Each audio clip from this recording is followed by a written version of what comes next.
Hey everybody out there, India Sweet here, and as we celebrate Martin Luther King Jr., his life, his legacy, and everything he stood for, I thought I'd come to you today because I never actually got my feelings out about the election. A lot of people had asked me, but I just was not ready. When I came to you, I wanted to actually have something to say, and the anger and the frustration and the disappointment was taking over me that it probably would have been like 5 minutes of, oh my God, we're all gonna die, we're all gonna die, I can't, what is happening, God, why, God, why?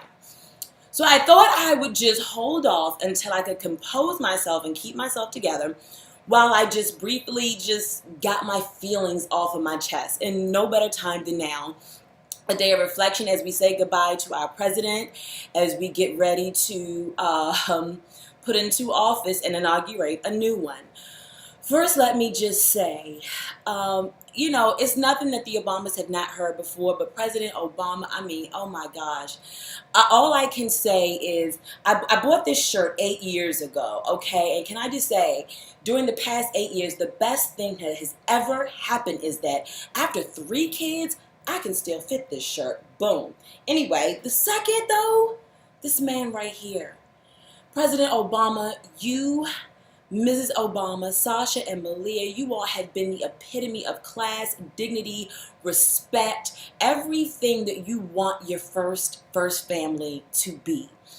I cannot tell you how grateful I am of the poise that you kept during a time when you were so disrespected and you were everybody just directed so much hate towards you and all you wanted to do was help. Sir, I can't say thank you enough. Mrs. Obama, you're the gatekeeper, and if it wasn't for you, we probably would not have shared him with the world. I'm sure for the past 8 years, you have not had one real night's sleep with your husband on Front Street and your children on Front Street. So thank you for sharing them with us, because I know I cannot imagine how that was for you.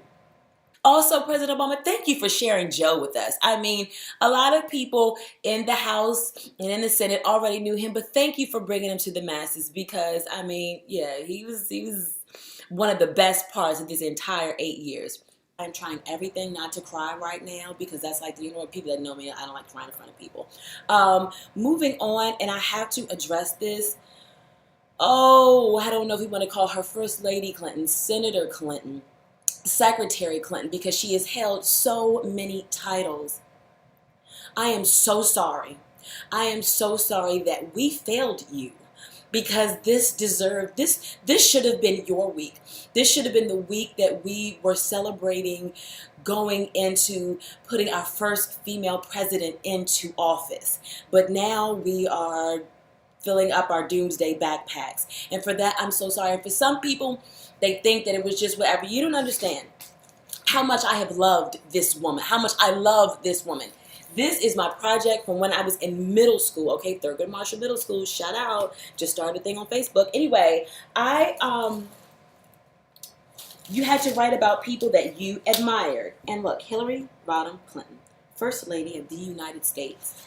And I went on and I did all kinds of things about her. I don't know if you can see them all, but it hurt me to my core when those results started coming in, because she deserves so much better than that. It's one thing, and it doesn't have anything to do with Republican or Democrat, because had it been Mitt Romney, it would have been okay. Had it been John McCain, I would have dealt with it. But to lose to somebody who is so unworthy just makes it so hard to swallow and to deal with, and for that we let you down. And for all of you out there that voted for her, but every time you put up a status begrudgingly, I don't want to vote for her, I'm just gonna vote for her, it's your fault too, okay? Because there were a lot of not very bright people that were on the fence, and because of you and your smart little talk, you cost the election too. So don't think that you get off, that you can talk about other people just because you voted for her. During the process, when you kept saying your little smart comments,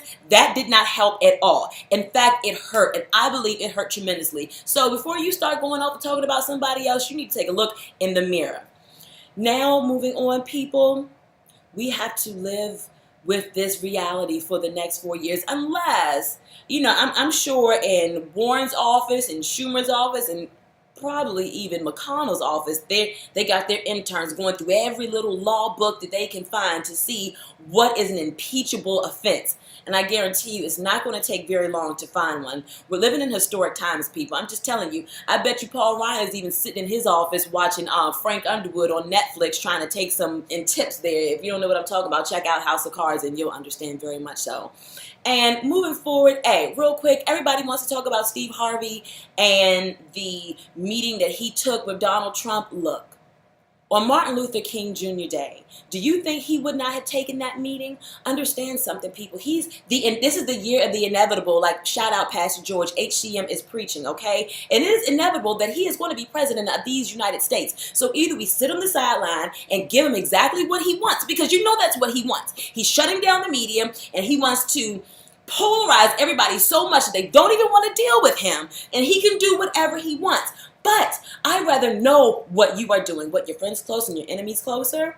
We have to know, because if we don't know what he's doing, if we do not individually call him out, he always going to shut down the media. So if we do not talk to him to see what he wants to do, to be able to hold him accountable, then we're all screwed, okay? He gets exactly what he wants. So D.L. Hughley, before you go spouting out all this craziness, realize you're smarter than that, okay?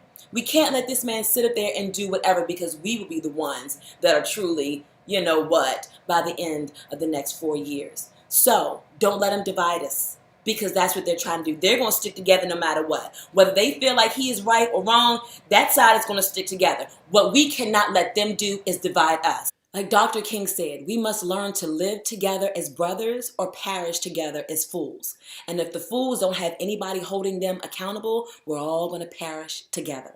So we stand together, we love each other, we get through these next 4 years.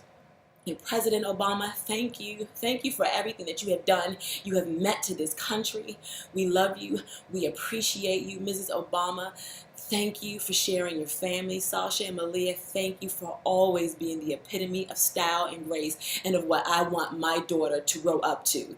These last 8 years, I celebrated the election and the inauguration of President Obama with my mom. She's no longer here, but this year I got to watch the final farewell with my daughter, Stella Christine. A lot has happened in these last 8 years that have made us stronger. So we have to remember that. Moving forward, President Obama, if he's taught us nothing else, is to say no matter what comes at us, yes, we can overcome.